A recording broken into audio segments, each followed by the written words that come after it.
राम राम शेतकरी मित्रांनो, आपला कापूस 28 मे रोजी लागवड झालेली आहे। यावर्षी सर्वच काही म्हणजे पावसाळा चालू होऊन गेलेला आहे असं समजून घ्या। त्यामुळे सर्व काही टाईमावर होत नाही आहे, मशागत ही जेमतेम करावी लागलेली आहे। आता 28 तारखेला जे सकाळी पाऊस पडला, आमच्याकडे चांगला पाऊस पडून गेलेला होता। आपण 27ला चाऱ्या मारून घेतलेल्या होत्या। लगेच सकाळी पाऊस पडून गेल्यामुळे आपण ठिबक सिंचन न ठरता कापूस लागवड करून दिलेली आहे। आता आपण अंदाजे म्हणजे जसंही आपण एक ट्रिप लागवड करतो किंवा एक ट्रिप असं कोणतं तरी इंजेक्शन करतो, आपण बघा हे असं सर्व जोड जे म्हणजे व्यवस्थित दाखवून दिलेलं आहे। त्यानंतर लागवड ही चांगल्या पद्धतीने झालेली आहे। ओलावा असल्यामुळे आपल्याला ते लगेच कळून गेलं।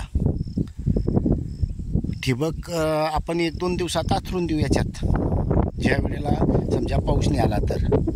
आणि योगायोग आज सकाळी सुद्धा पाऊस पडून गेला नॉर्मल, त्याच्यामुळे आपल्याला पाण्याची गरज भासली नाही आणि कापूस हा कमी पाण्यावर येणार असल्यामुळे उगवण शक्ती होऊन जाईल।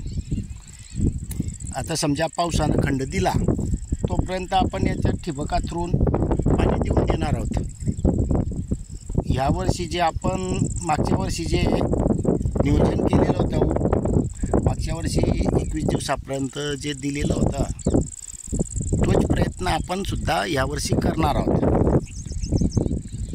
समजा योगायोग पाऊस जास्त प्रमाणात असेल किंवा पडला किंवा पडणार तर त्याच्यावर आपण थोडं काहीतरी नवीन योजना करण्याचा प्रयत्न करणार आहोत। एखाद्या वेळेला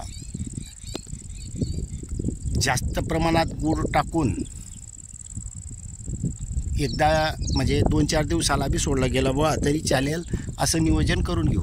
जे आपण यावर्षी थोडं जास्त रासायनिक टाकणार होतो, जास्त म्हणजे 15-20% तरी ते रासायनिक देणार आहोत। तर त्यामुळे त्याच्यात सुरुवातीला आपण बॅरेलमध्ये ते रासायनिक टाकून देणार आहोत। उद्या टाकून देऊ म्हणजे 2-3 दिवसात नळ्या ठरल्या गेल्या नंतर सोडता येईल। आणि जे आपण जे काही रासायनिक आपल्या SR कल्चरमध्ये टाकतो ते समजा किती दिवस राहिलं तरी खराब होत नाही, तोही अनुभव आलेला आहे। फक्त जास्त दिवसानंतर थोडंसं नॉर्मल काळसर बनतं, त्यात गुळ टाकल्यानंतर अजून क्लिअर होऊन जातं। तर त्याच्यामुळे तसं बनवून ठेवणार आहोत।